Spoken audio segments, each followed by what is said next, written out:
माननीय एकनाथराव शिंदेजींचे की त्यांनी शिवसेनेच्या वतीनं माझ्या समर्थनार्थ पत्र दिलं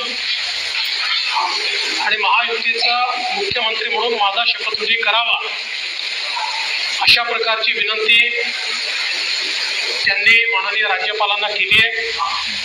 त्याचप्रमाणे राष्ट्रवादी काँग्रेसच्या वतीनं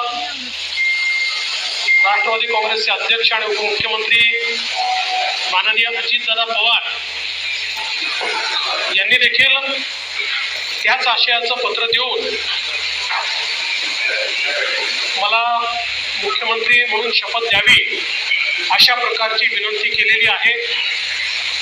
आमच्या मित्रपक्षांनी देखील तशाच प्रकारची विनंती केली आहे आणि या सगळ्यांच्या विनंतीचा